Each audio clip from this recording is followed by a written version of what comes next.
आप सब एक बार फिर से आप सभी का एक नई वीडियो में स्वागत है। गाइस बात करेंगे एचएससी से जुड़ी लेटेस्ट अपडेट को लेकर। ग्रुप जैसे कि ग्रुप सी मेंस एग्जाम में होगी देरी क्यों, ग्रुप डी रिजल्ट 22 जुलाई तक, city qualify big breaking, police physical date out. इसके अलावा गाइस यहाँ पे टीजीटी रिजल्ट से जुड़ी अपडेट, आपकी जो नई जेबीटी भर्ती होनी है और जो आपकी 5000 पदों पर नई पुलिस भर्ती होनी है, इससे जुड़ी अपडेट भी हम इस वीडियो में लेने वाले हैं। और गाइस चैनल से पहली बार जुड़े हो तो चैनल को भी जरूर सब्सक्राइब करें और वीडियो को भी लाइक कमेंट शेयर करना ना भूलें। तो जान लेते हैं आज की जो लेटेस्ट अपडेट आई है।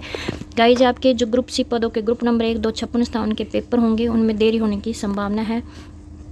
और गाइस चूँकि इन पदों के ग्रुप नंबर 1, 2, 56 स्थान में के शामिल पदों के लिए आवेदन 10 जुलाई तक भरने को कहा था, तो इन ग्रुपों का जो पेपर होगा उनको लेने में देरी होने की संभावना है, क्योंकि अभी तक आयोग ने एक तो प्रदेश सरकार को पेपर लेने के शेड्यूल की कोई सूचना नहीं भेजी है, दूसरी आयोग ने परीक्षा केंद्रों, लॉजिस्टिक, पेपर सेटिंग, प्रकाशन, डिलीवरी और अन्य प्रकार की तैयारी कर ली। तो आपके ग्रुप नंबर 1, 2 का जो पेपर वो 27-28 जुलाई को हो सकता है। और इसी तरह ग्रुप नंबर 56 स्थान का जो पेपर है वो अगस्त के पहले सप्ताह में संभव हो पाएगा। अगर आयोग की तब तक भी तैयारी नहीं हुई, फिर आपकी ये जो परीक्षाएं कराने में और देरी हो सकती है।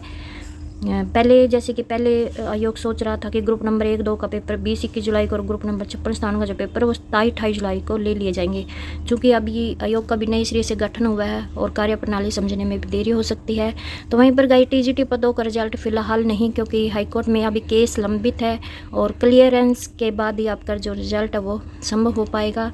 वहीं पर गाइस जो पुलिस सिपाही के आपके 6000 पदों पर भर्ती होनी है, उसके लिए जो विज्ञापन है लगभग 1.35 लाख लोगों ने आवेदन किया है। पहले जब आवेदन मांगे थे तब 1.25 लाख कैंडिडेट ने आवेदन किए थे, लेकिन दोबारा से जब पुनर्विज्ञापित किए गए तब 10,000 नए उम्मीदवारों ने इसको लेकर आवेदन किए हैं। तो ऐसे में लगभग 1.35 लाख आवेदन है वो इस भर्ती को लेकर पहुंचे हैं। वहीं पर गाइस जो पीएमटी है वो 15 जुलाई के बाद संभव हो सकता है, जो कि ताऊ देवीलाल स्टेडियम में करवाया जा सकता है। और रही बात लिखित परीक्षा की, तो गाइस वो अगस्त के तीसरे सप्ताह तक ही संभव हो पाएगी, क्योंकि पीएमटी के बाद आपका पीएसटी होगा, उसके बाद 4 गुना को शॉर्ट लिस्ट कर नॉलेज टेस्ट में बुलाया जाएगा। तो लिखित परीक्षा जो आपकी अगस्त के तीसरे सप्ताह में होनी संभव होगी। वहीं पर गाइस ग्रुप डी पदों का जो रिजल्ट है 15 से 22 जुलाई के बीच संभव है, चूँकि अभी ग्रुप डी सिटी का रिजल्ट जारी कर दिया है और उसके बाद आयोग ने ग्रुप डी के उम्मीदवारों को कैटेगरी ठीक करने का मौका दिया था। तो अब आयोग 15 से 22 जुलाई के बीच आपका जो फाइनल रिजल्ट है 13,500 पदों पर वो मतलब जारी करेगा। हालांकि कुछ पदों का रिजल्ट पहले जारी हो रखा है, मगर वो प्रोविजनल था। तो अब आपका जो फाइनल रिजल्ट है वो 15 से 22 जुलाई के बीच संभव है। वहीं पर जो जेबीटी के 1398 पदों पर भर्ती होनी है गाइज, उसका विज्ञापन 1 सप्ताह के भीतर कभी भी जारी हो सकता है और विज्ञापन करने और आवेदन करने का आपको 8 दिन का टाइम दिया जाएगा। और उसके बाद आयोग सभी पात्र उम्मीदवारों को पेपर में बैठने का मौका देगा, क्योंकि इसमें शॉर्ट लिस्टिंग का कोई झंझट नहीं है। और वहीं पर गाइज जो आपके ग्रुप सी बकाया पदों का जो विज्ञापन है वो भी गाइज 1 सप्ताह के भीतर कभी भी जारी हो सकता है, जिसमें आपके स्टेनोटाइपिस्ट अकाउंट से जुड़े पदों के अलावा लगभग 4000 पद हैं जिनका विज्ञापन जारी होगा। इसमें स्टेनोटाइपिस्ट और अकाउंट पदों का जो अलग से विज्ञापन जारी होगा। और रही बात पेपर लेने की, तो गाइज इन पदों के लिए जो पेपर लिए जाएंगे वो ग्रुप नंबर 1, 2, 56 स्थान के निपटने के बाद लिए जाएंगे। और गाइज जो आपकी 4600 पदों पर नई पुलिस भर्ती होनी है, उसको लेकर हरियाणा सरकार ने मंजूरी दे दी है, मगर आग्रह पत्र अभी तक आयोग को नहीं भेजा। हो सकता है कि नई सिटी के बाद इन पदों को भरने का जो काम है वो शुरू किया जाए। वहीं पर गाइज यहाँ पे ग्रुप नंबर 1, 2 और 56 स्थान के आवेदन हो चुके हैं, तो अब शॉर्ट लिस्टिंग का काम होगा। तो इसको लेकर यहाँ पे बोला गया है कि दस्तावेजों की जांच के बाद ही ग्रुप सी में 4 गुना शॉर्ट लिस्टिंग। तो यहाँ पे हजारों उम्मीदवारों ने दैनिक सवेरा से संपर्क कर कहा कि 4 गुना शॉर्ट लिस्ट करने के लिए आयोग को उम्मीदवारों से उन दस्तावेजों की जाँच करानी चाहिए जो उम्मीदवारों ने पद के लिए मांगी गई पात्रता अनुसार अपलोड किए हैं। पिछली दफ़ा आयोग ने केवल उम्मीदवारों के दावे अनुसार शॉर्ट लिस्ट कर ली थी और यहाँ पे हाईकोर्ट तब मतलब सामाजिक आर्थिक मानदंड के अंक भी दावे के अनुसार दे दिए थे।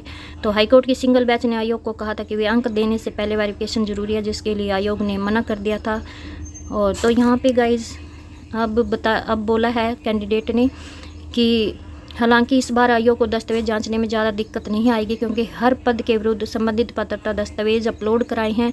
तो उम्मीदवारों ने दैनिक सवेरा को बताया कि अगर बिना दस्तावेज जांच के लिए केवल सिटी अंकों के आधार पर कैटेगरी अनुसार शॉर्ट लिस्ट कर लिए गए और बाद में किसी के दस्तावेज सही नहीं निकले, तब उस उम्मीदवार का हक मारा जाएगा जो 4 गुना में शॉर्ट लिस्ट हो सकता था। कुछ उम्मीदवारों ने दैनिक सवेरा को बताया कि कुछ ने पात्रता दस्तावेजों के स्थान पर खाली पेपर अपलोड किए हुए हैं। अगर सीटी मेरिट के आधार पर ऐसे उम्मीदवार को शॉर्ट लिस्ट कर लिया गया तो वो एक प्रकार से अयोग्य होंगे। अगर 4 गुना में पेपर दे चुके होंगे तो मेरिट में असली पात्र उम्मीदवार 4 गुना में शामिल होकर मुख्य परीक्षा देने से वंचित रह जाएगा। तो कुछ उम्मीदवारों ने अब दैनिक सवेरा को यह बताया कि अगर बिना दस्तावेज जाँच के शॉर्ट लिस्ट कर लिए गए तो अदालत में उसी सूची को चुनौती देंगे। तो यहाँ पे शॉर्ट लिस्टिंग के लिए गाइज यहाँ पे उम्मीदवारों ने मांग की है कि दस्तावेजों की जांच हो। तो वहीं पर गाइज यहाँ पे बोला गया है कि अगर कैटेगरी अनुसार शॉर्ट लिस्ट के तो रिजर्व कैटेगरी की जो कट ऑफ है वो जनरल से ज़्यादा जाने की संभावना है।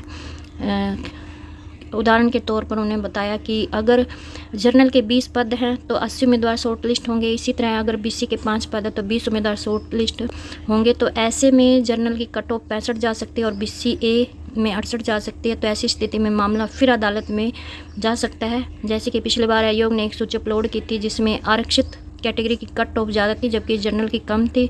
तब आयोग ने जनरल की कट ऑफ से ऊपर के सभी उम्मीदवारों को शॉर्ट लिस्ट किया गया था। तो यहाँ पे उम्मीदवारों ने बताया।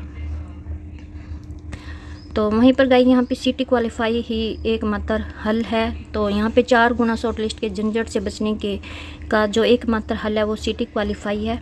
अगर ऐसा होगा तो सभी पात्र उम्मीदवार विज्ञापित पद पर आवेदन करने के पात्र होंगे और सभी परीक्षा देने के पात्र होंगे। तो यहाँ पे बोला गया है कि सीटी क्वालिफाई ही एकमात्र हल है। बाकी देखते हैं क्या होगा गाइस यहाँ पे। और यहाँ पे बोला गया कि जो सीटी क्वालिफाई करवाने में भरत भूषण भारती सबसे ज़्यादा सक्रिय है, क्योंकि एक तो वो 6 साल तक हरियाणा कर्मचारी चयन आयोग के चेयरमैन रहे हैं और उन्हें भर्तियों की भी पूरी जानकारी है। तो यहाँ पे गाइस ग्रुप सी और डी की भर्तियों को सिरे लगाने के लिए सीटी क्वालिफाई करवाने में जो सबसे ज़्यादा सक्रिय है मुख्यमंत्री नायब सिंह सैनी के साथ भरत भूषण भारती ही है। और वे युवा मांग कर रहे थे कि सीटी को क्वालिफाई किया जाए, तो उन्होंने ही सबसे पहले युवाओं से बात की। फिर मुख्यमंत्री नायब सिंह सैनी से मिलवाया, फिर मुख्य सचिव TVSN प्रसाद से सेटिंग करवाई। तो भारती ने एडवोकेट जनरल बलदेव राज महाजन से भी चर्चा की, तो वो इसका हल लगातार निकालने में जुटे हुए हैं। तो ये थी गाइस आज की अपडेट। आई होप आपको ये अपडेट अच्छी लगी। प्लीज़ चैनल को सब्सक्राइब और वीडियो को लाइक कमेंट शेयर करना ना भूलें।